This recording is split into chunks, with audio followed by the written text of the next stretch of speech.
Hi, I'm Mike from 1A Auto. We've been selling auto parts for over 30 years. We're dedicated to delivering quality auto parts, expert customer service, fast and free shipping, all backed by our 100% satisfaction guarantee.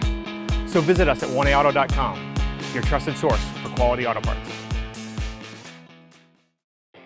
In this video, we're going to be working with our 2006 Chrysler 300. Now ours is an M, and we're going to be showing you how to remove and replace headlights on a C model, which is the bumper and headlights that this vehicle has been swapped with. However, the procedure for both the C and the M are very similar, if not the same. If you like this video, please click subscribe. We have a ton more information on this and many other vehicles. And if you need headlights for your C or M300, you can follow the link down in the description over to 1aauto.com. Here are the items you'll need for this repair. Remove the 3 pushpin connectors on the inside of each wheel well at the bumper. We've removed the wheel to make it easier to show you what's going on, but this can definitely be done with the wheel still attached to the vehicle. We're going to use our trim tool from 1A Auto and pry up the center portion of the tab, then get behind the base of it and pop it out. Now our vehicle has been modified. This isn't the bumper that belongs on it, and it was also lowered substantially, so our wheel wells are in pretty rough shape. We have a lot of pins missing along with our belly pan.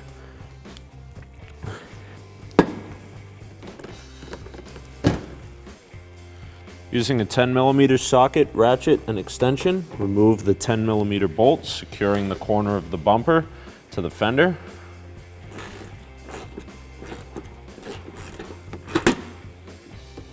Normally, there would be an air dam or belly pan located here at the bottom of the bumper and reaching back under the motor. However, our vehicle was lowered substantially, and this pan has either been ripped off or removed.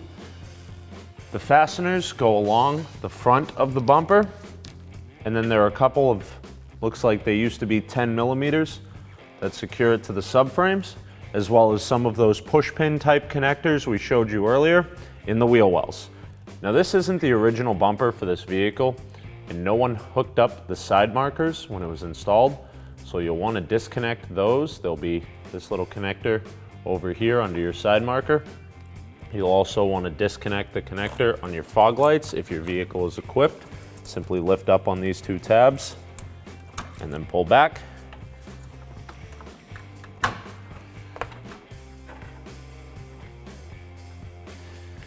Using a trim tool, we'll remove the same 4 pushpin style connectors that we found in our wheel well, only these go along the top of the bumper. If you're performing this procedure on a Magnum, which is the station wagon, there will be 6 of these, where Chargers have 8.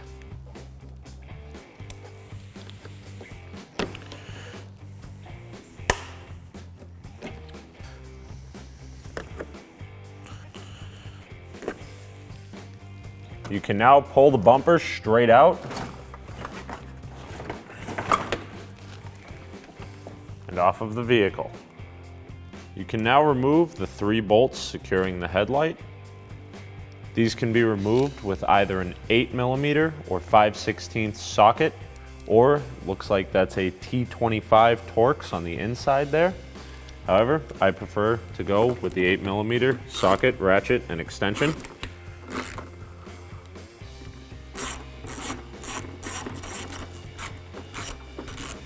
Pull the headlight forward to remove it from this alignment pin. You can now access the electrical connectors for it. Now, on a factory set of headlights, it should just be this one here. However, this vehicle has some aftermarket running lights and accent lights in it that were wired in as accessories. You shouldn't have to worry about on your OE headlights. Disconnect the connector, as well as the one on the outer headlight bulb. There's also one more connection here, which would go to the inner headlight on a stock headlight. Again, ours is aftermarket, so there are a few aesthetic differences here. You can now remove your headlight from the vehicle.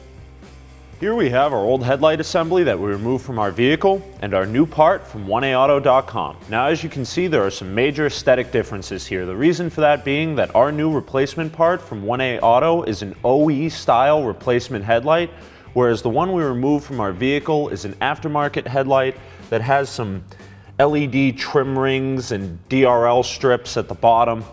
This headlight, you can see the lens is all scratched up and fogged. It's not very bright and clear. The chrome isn't very shiny, but you take a look at the new part we have from 1A, crystal clear lens. The chrome is perfectly shiny. It's really going to reflect the light coming out of this headlight and help you see brighter and better and more clearly at night.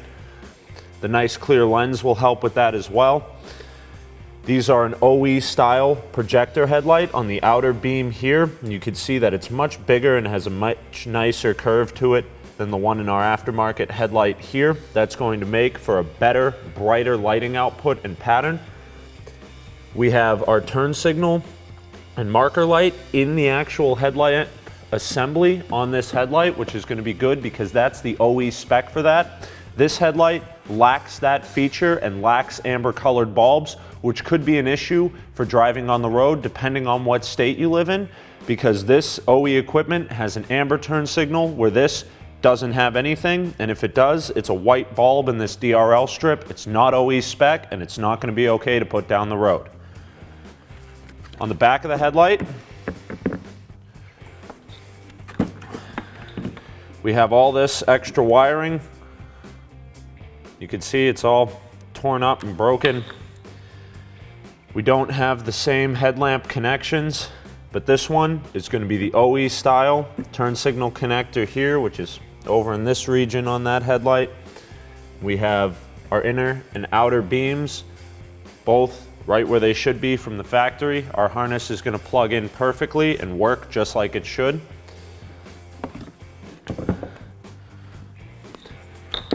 So if you're looking to upgrade the look and function of your headlights or replace a faded, fogged lens and a poor output headlight, this new part from 1A Auto is going to go in direct fit, just like your original equipment, and fix you up right. Now we have the same connectors for our inner and outer headlights, so make sure you remember which is which. Our outer one was gray, our new one is here, which we've replaced, but the original one was a grayish white as well. We have a black one that's going to go on the inside.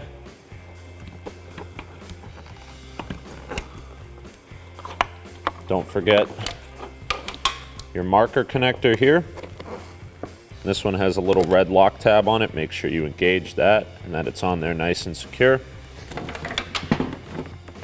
Now we'll line up the headlight. You have a little alignment tab here and one on the other side that you'll want to make sure you set in before using your 8mm socket, ratchet, and extension to install all three of your 8mm bolts.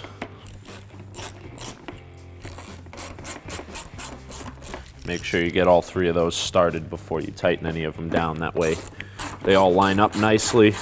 You don't have to go backwards to line anything up.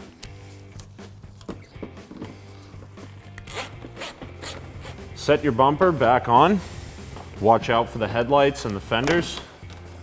Align the top holes where these plastic pins came out, and we're just going to install them for now. Don't push the actual tab down. We're just doing this to keep it in place while we line up our sides.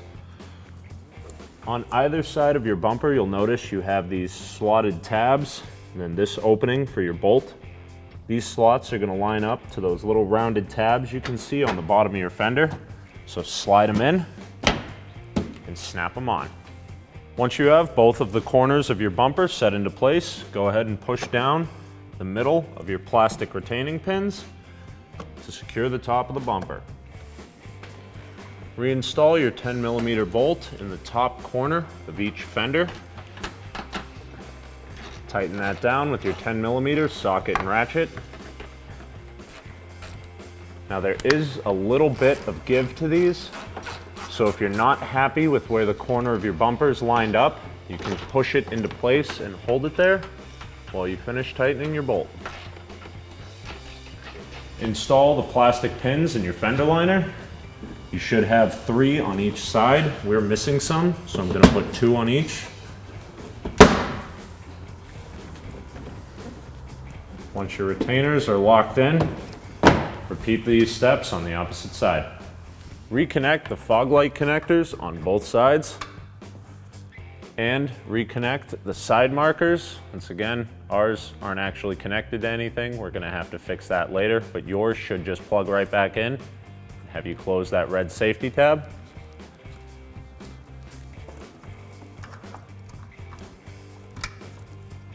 After that, you'll reinstall the belly pan or air dam, which is missing from our vehicle.